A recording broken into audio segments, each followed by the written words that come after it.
Welcome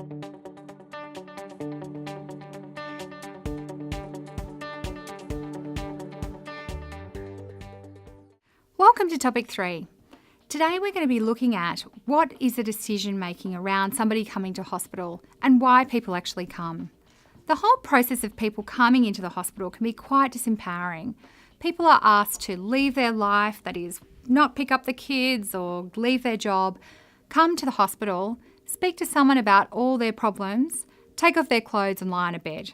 It can be a very disempowering process and people often don't want to come to hospital. Waiting times are also a big problem and people feel that they're going to be waiting for an extraordinary amount of time to be seen. The Department of Health would like there to be a 4-hour goal for whole treatment, either to admission or discharge or further referrals. Unfortunately, we're only hitting about the 64% mark at the moment. The reason being is if you look at somebody with a suspected appendicitis, it's not an easy process. First of all, the doctor needs to examine the person. Then they need to take some bloods go to pathology and then they'll come back and then they'll do another physical examination. This can take a number of hours because they also need to see if this person is changing. Nurses also need to keep examining them and also keep watching their observations to see if they're getting worse or getting better. The Australian Institute of Health and Welfare in 2011 and 12 saw that there were 6.5 million presentations through the emergency department. So you can see that the strain in this public sector is extreme. The reasons why people come to hospital was reviewed by the Australian Institute of Health and Welfare. The very vast majority of people come for an emergency presentation. That is an unplanned visit. So they might have been involved in a motor vehicle crash, perhaps a fall from height, or a sudden illness. The next section of people that come as a return plan visit. Now this is not very often and it happens really in about 2% of all of the 6.5 million presentations. It's not often that you ask people to come back for reassessment in emergency, but in some circumstances you need to.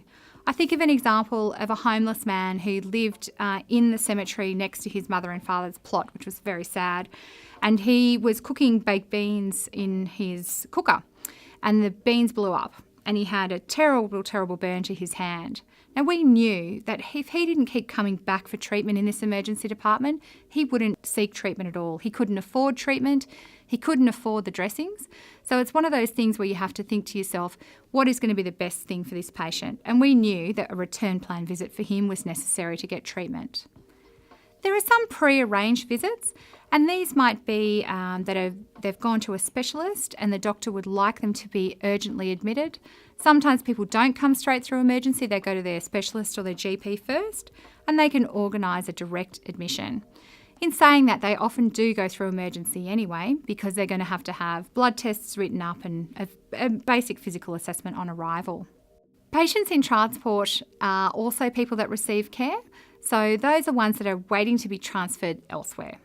Before we talked about waiting times and how people might be reluctant to come to hospital knowing that they have to wait. The Australian Institute of Health and Welfare actually did a review in 2011 and 12 that looked at the presentations that actually came to hospital that could have been managed by the GP or the general practitioner. What it revealed was that 38% of all presentations to urban hospitals could have been managed by the general practitioner. In larger hospitals, that went to 48%. And in the specialist women's and children's hospitals, 36% of all referrals could have been handled by the GP. So the question is, why are they coming through the emergency department? So there are a variety of reasons why people do come straight to emergency rather than their GP.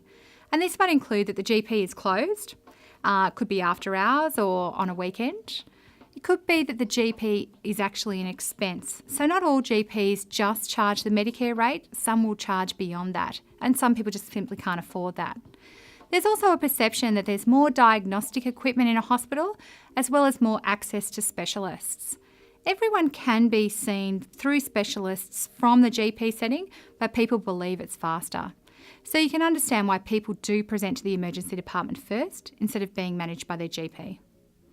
In this topic, we've covered presentations to the emergency department, as well as an overview of waiting times and why we sometimes have to wait for treatment. In the next section, we're going to examine the emergency department, triage, and how we put people into categories to ensure they get the proper care that they need in a timely manner.